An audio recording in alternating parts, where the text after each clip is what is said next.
La culture des arbres fruitiers connaît une expansion très grande dans le domaine de l'agriculture, car non seulement son entretien ne nécessite pas beaucoup d'attention, mais elle connaît également un fort rendement. Plusieurs paramètres sont à prendre en compte si tu désires te lancer dans la culture des arbres fruitiers.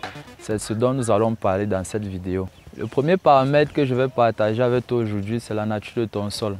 Pour que tes arbres fruitiers arrivent à pousser de manière équilibrée et rapidement, tu dois absolument enrichir ton sol en éléments nutritifs pour permettre le bon développement de tes arbres.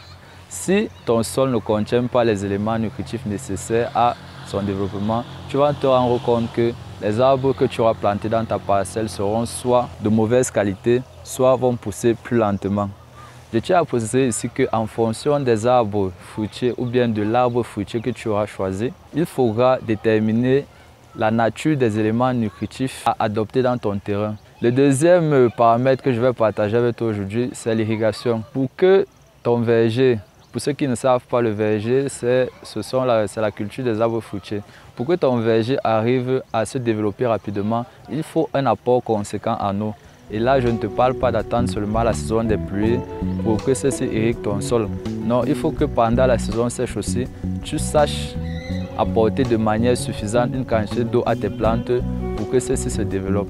C'est la raison pour laquelle dans la plupart des grandes exploitations de vergers, au début, pendant la phase de repliquage, ceux-ci sont le plus souvent équipés de systèmes d'irrigation pour permettre un apport suffisant en eau et ainsi permettre leur développement. Le troisième paramètre que je vais partager avec toi aujourd'hui, c'est la pollinisation.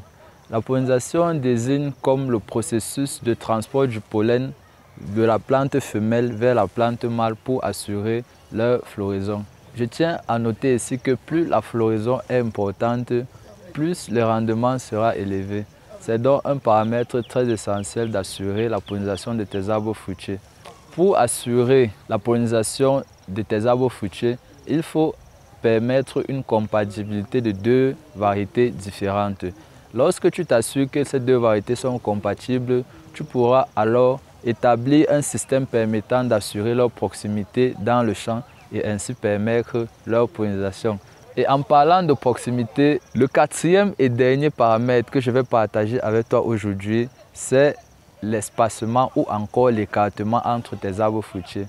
Bien écarter ces plantes ou ces arbres fruitiers est nécessaire car cela permet le bon développement racinaire de tes plantes et permet d'éviter la propagation de nombreuses maladies. Dans le sens où, si par exemple un arbre fruitier de ton verger est malade, celui-ci ne pourra pas facilement se déplacer pour aller contaminer les autres arbres parce que ceux-ci seront bien trop éloignés. J'espère que ces 4 conseils t'auront été utiles.